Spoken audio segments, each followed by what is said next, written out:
the only thing that can control your outcome. So stop focusing on the events, focus on your mental outlook as well as your actions, and then you'll get a better outcome. So that's the second the second lesson. The third lesson I have is failure. One of the things that I said earlier was I'm really introspective. I think that was a strength for me because everyone is going to fail, right? And people see failure as so negative, but failure is one of the best things that can happen. I mean, you can, but not just failing, but you have to understand why you failed. How many here have failed a class? Obviously, the social innovators here are, all right, there's a guy. All right, so basically failing a class, people say, oh, the teacher sucked, or I didn't enjoy the class. I mean, there are reasons for so many, hundreds of thousands of reasons for why you failed the class. But if you can understand why you failed the class and what caused you to fail the class, then the next time you take the class, you'll pass. I'll give you an example. A friend of mine, when studying for law, again, they don't teach you anything about the law, and when you take the bar exam is a huge national exam over 3 days, and basically it's very, very difficult, but it's the current state of the law. They don't teach you that in law school. So they want you to know what are the robbery crimes right now in New York. Like, they give you a fact pattern. A guy flies in a balloon, drops a brick, and the brick hits someone. What is he charged of, right? And they want you to spot the issue, and they want you to understand the current status, the current state of the law, what crimes he'd be committing. Now, you don't learn any of this in law school, so you take this prep course to prepare for the bar. Now, all these people, they have all these great speakers and people that teach you how to pass the bar. It's a very stressful time. I didn't go to those guys because those guys are really successful at what they do. Maybe they're super smart. Maybe they study really well. Maybe they just have an innate ability at multiple choice tests. These guys are not the people you want advice from. Who you want advice from are people that have failed the bar and then have passed the bar. Because they understood what they did wrong, they fixed it, and then they got it right. And then, so my mentor was a guy that failed the bar 3 times, and then he passed the bar. And I asked him, what was the thing that you did differently? And he said, I only did one thing differently. And I said, well, what's that? He said, all I did was do practice exams during the time of the exam. Because he said, there are only 3 ways to fail the bar. Either you're incredibly stupid, right, which you're not, because you went to law school, you graduated. You're incredibly unprepared, which you're not, because you took the Barbary classes and you went to the lectures and you're studying. Or you freak out at the exam. The only one you can really control is the last one, right?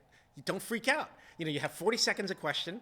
If a question stumps you and you spend 10 minutes on it, and then you realize that, the more you think about it, the more you're going to slow down, and that is going to kill you. And then you'll freak out, and then you won't finish the exam, and you'll do really poorly.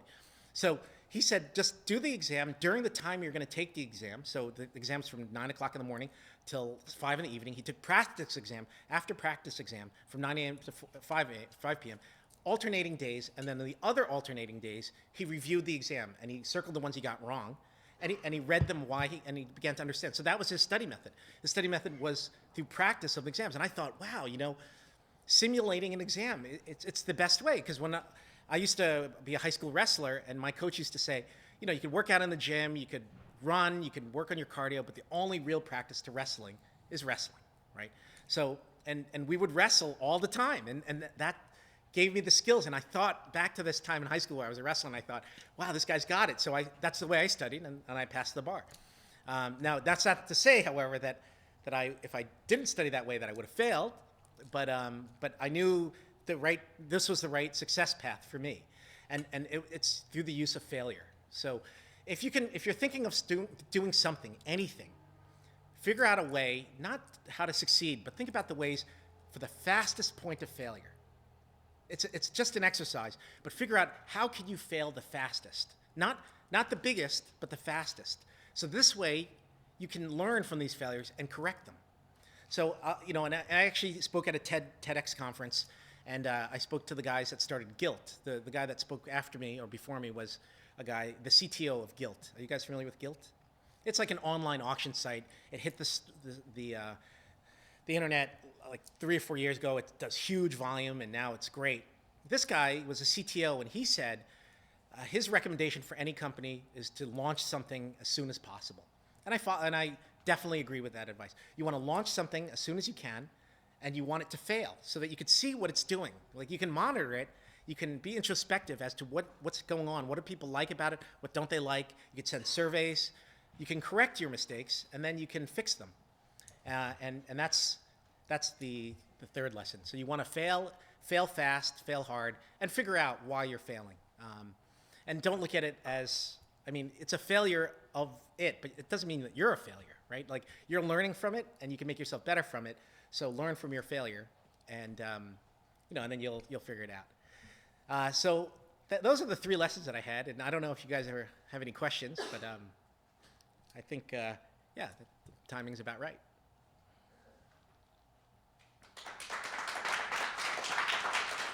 Thank you. So definitely, if anyone has any questions, please, this is the time. Never really gonna get time to have Alastair here. Yes. Where do you think you're going from here? More different types of shoes or more range? Yeah, so we participated in a design competition with Pratt, FIT, and Parsons because Emily Putterman is now a board member. So we've got insights into great shoe designers because she teaches the classes. So we implemented a shoe design competition, and a guy from Alabama won the last one, and we gave him an internship, and we get him, if we make the sandal, we have him name it. So those are the prizes.